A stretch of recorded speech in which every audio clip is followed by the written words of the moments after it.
Lalu Yesus berkata kepada murid-muridnya, "Setiap orang yang mau mengikut aku, ia harus menyangkal dirinya, memikul salibnya, dan mengikut aku. Karena barang siapa mau menyelamatkan nyawanya, ia akan kehilangan nyawanya. Tetapi barang siapa kehilangan nyawanya karena aku, ia akan memperolehnya. Apa gunanya seorang memperoleh seluruh dunia, tetapi kehilangan nyawanya? Dan apakah yang dapat diberikannya sebagai ganti nyawanya? Sebab anak manusia akan datang dalam kemuliaan Bapanya, diiringi malaikat-malaikatnya. Pada waktu itu ia akan membalas setiap orang menurut perbuatannya.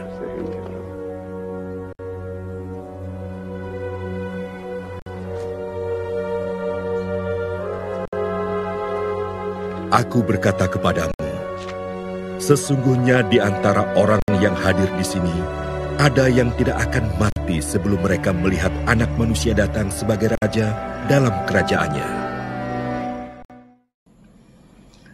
Si A dipukuli massa karena ketahuan mencuri. Si B dipenjara karena penyalahgunaan narkoba. Si C dipecat dari pekerjaannya karena korupsi. Si D dikucilkan para tetangga setelah hubungan gelapnya dengan suami orang terbongkar. Sedangkan si E mengidap penyakit menular akibat pergaulan bebas. Apakah mereka ini dapat disebut sedang memikul salib? Banyak orang Kristen salah memahami makna memikul salib. Mereka berpikir bahwa memikul salib itu adalah segala jenis kesusahan atau penderitaan yang dialami seseorang. Penyangkalan diri dan memikul salib adalah pilihan satu-satunya yang diberikan Kristus kepada gerejanya sebagai syarat untuk mengikuti Dia. Seberat apapun beban salib hidup yang harus dipikul, para pengikutnya harus menerimanya dengan penuh tanggung jawab hingga setia sampai akhir. Salib adalah penderitaan yang Yesus tanggung demi menyelamatkan manusia berdosa. Itu adalah tanda ketaatan kepada Bapaknya.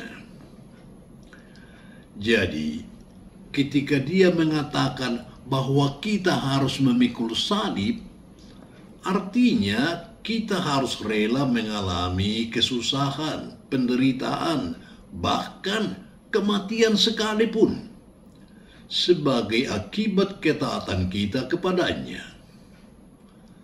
Bukan menderita karena kita melakukan tindakan kriminal.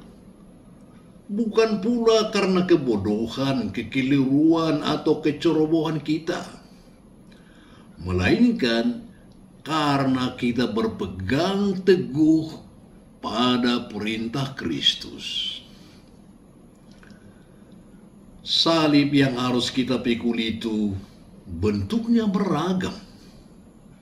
Seperti dimusuhi karena tidak mau ikut dalam permufakatan jahat, atau karir dihambat karena kita adalah pengikut Kristus, kehilangan kenyamanan dan hak-hak tertentu karena kita percaya kepada Tuhan Yesus, diejek karena kita berpegang pada nilai-nilai pengajaran Kristus, dan lain-lain. Untuk mengerti dan menerima artinya memikul salib, dibutuhkan penyangkalan diri. Dan itu melibatkan pertobatan yang terus-menerus. Karena penyangkalan diri melibatkan kerendahan hati. Menyangkal diri adalah menempatkan kebenaran dan kehendak Allah lebih tinggi daripada keinginan pribadi.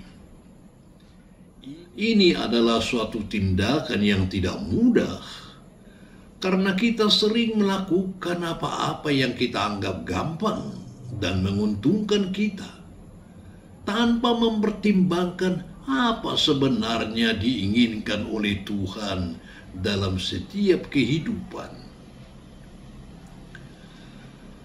Penyangkalan diri yang terus-menerus didasari oleh kebenaran dan kasih kepada Allah. Dan itu akan semakin membuat diri kita menjadi semakin mirip dengan Kristus.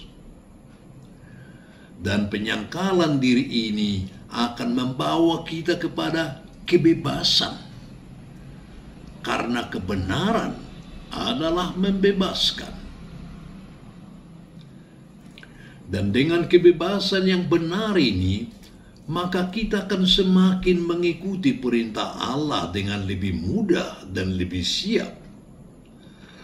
Karena mengikuti perintah Allah telah menjadi karakter atau menjadi bagian dan kebiasaan dari jiwa kita. Mengalami kesusahan atau menderita karena menaati Kristus bukanlah sebuah aib, tetapi karunia Allah yang berharga dan mulia.